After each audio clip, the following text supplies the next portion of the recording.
सर्वकामदुःखे देवी सर्वतीर्थाभिषेचिनी पावनेश्वरभिश्रेष्ठे देवी तुभ्यं नमो नमः।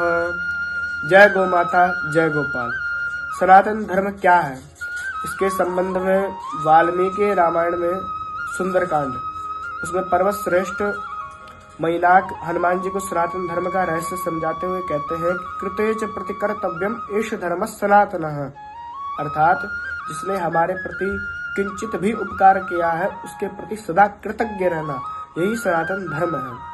प्रभु की सृष्टि में गाय के जैसा कोई कृतज्ञ प्राणी नहीं है, जिसने प्रेम को स्वीकारा है और उपकार का ऐसा उत्तर दिया। गाय जैसा कोई प्राणी नहीं है। गाय 68 करोड़ तीर्थ और 33 कोटि देवी देवताओं का चलता फिरता विग्रह है। अब मान लीजिए 68 करोड़ तीर्थ बताए गए हैं हमारे सनातन धर्म में। यदि एक तीर्थ भी करें, तो वैसे तो संभव है नहीं एक दिन का एक तीर्थ करना, यदि एक दिन का एक तीर्थ करें तो 68 करोड़ दिन हमारे जीवन में भी नहीं होते। यदि उसी के स्थान पे यदि हम गाय के चरणों की रज को अपने मस्तक पर लगाते हैं तो तत्काल आपको 68 करोड़ तीर्थों में स्नान करने का तत्काल फल प्राप्त हो जाता है। यदि आपने गाय की पूजा की तो 33 कोटि देवी देवताओं की स्वतः ही पूजा हो गई। गाय की महिमा का वर्णन मैं अपनी वाणी से नहीं कर सकता हूँ। भगवान के संबंध में एक बात आती है, शुक शनकादि शेष शारदा, यदि भगवान के गुणों का सांगोपांग वर्णन करें तो संभव नहीं है कि वो कर सकें, क्योंकि हरि अनंत हरि कथा अनंता। पर यदि उन भगवान से पूछा जाए कि प्रभु कि आपकी उपास्य देवता गौ माता की आप कुछ महिमा बताएं, उनके गुणों का बखान करें, उनके उपकार को गिनाएं, तो भगवान भी संभवतः यही करेंगे कि उनके चरणों की रज को अपने मस्तक पे लगा करके अश्रुपूरित नेत्रों से भगवान भी मुख होकर के गाय की महिमा का वर्णन करेंगे। कितनी गाय की महिमा है, भगवान चुप हो जाएंगे, मूक हो जाएंगे, ऐसी गाय की महिमा है।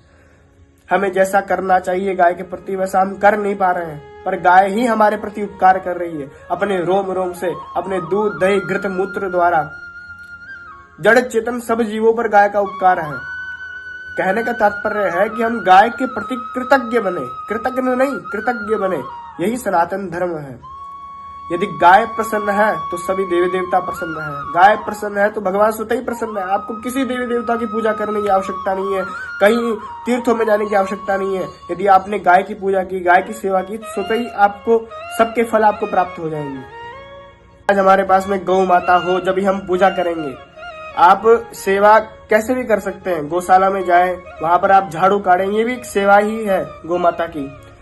ऐसा यदि आप इतना भी नहीं कर सकते हैं तो यदि जो आपकी मासिक जो आय आती है, जो तनख्वाह आती है, उसका दशांश आप गौशाला में भेंट कर सकते हैं। ऐसा भी कर सकते हैं। गाय की सेवा जरूरी नहीं है कि हाँ गौ माता हो हमारे घर में जब ही सेवा करें, आप किसी भी प्रकार से सेवा कर सकते हैं। बस सेवा कीजिए, रक्षा कीजिए, सम्मान कीजिए। जय गौ माता, जय गोपाल।